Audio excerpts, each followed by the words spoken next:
प्रत्याशियों से बात की, वो जो चुनाव नहीं जीत पाए किसी भी कारण से। उन्होंने उनका हौसला बढ़ाया और सब लोगों ने बहुत अच्छे से चुनाव लड़ा। एक ऐसे समय में जब पूरी की पूरी मशीनरी, पैसा, शराब, इस सब का खुला खेल चल रहा था, इसके दुरुपयोग का खुला खेल चल रहा था, चुनाव आयोग के नियमों की, चुनाव आचार संहिता की खुलेआम धज्जियां उड़ाई जा रही थी,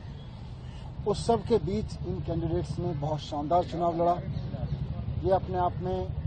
एक बहुत बड़ा काम था जिसको सब लोगों ने मिलकर लड़ा, कार्यकर्ताओं ने मिलकर लड़ा। अभी अरविंद केजरीवाल जी ने सबसे बात की,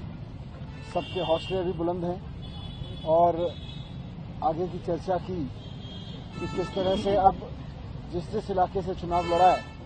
उस इलाके में जनता की सेवा करनी है, जनता के बीच रहना है और वहां से जो बीजेपी के लोग जीते हैं वो भले ही लोगों के लिए काम करें ना करें, लेकिन उन्हें, हमारे कैंडिडेट्स को उनके बीच रहना है, जनता की सेवा करनी है और आने वाले समय में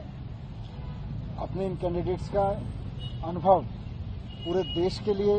पार्टी के प्रसार के लिए उनकी ड्यूटी लगाई जाएगी पूरे देश में। तो ये उनके साथ चर्चा हुई। सर, समीक्षा भी हुई क्या, जैसे इन सीटों पे क्या बड़े फैक्टर्स रहे जिसकी वजह से रिजल्ट्स इस तरह से अनएक्सपेक्टेड रहा आप लोगों को? देखिए, समीक्षा तो होती रहेगी, साथ साथ चलती रहेगी, बहुत सारे फैक्टर्स रहेंगे, लेकिन जैसा मैंने कहा कि ऐसे समय में जब खुल के पैसे बांटे जा रहे थे, जूते साड़ियां बांटे जा रही थी, शराब बांटी जा रही थी, खुल के मशीनरी का दुरुपयोग हो रहा था, वैसे में चुनाव लड़ना कोई आसान काम नहीं था। यह इस सारे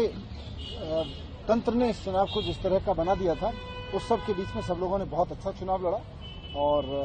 जो भी कारण रहे लेकिन सक्सेसफुल नहीं हुए। लेकिन अब सभी लोगों को अरविंद केजरीवाल जी ने कहा है कि जो लोग हारे हैं वो भी अपने अपने क्षेत्रों में जनता के बीच रहेंगे, जनता के मुद्दे उठाएंगे, जनता की सेवा करेंगे और जैसे भी मन पड़ेगा,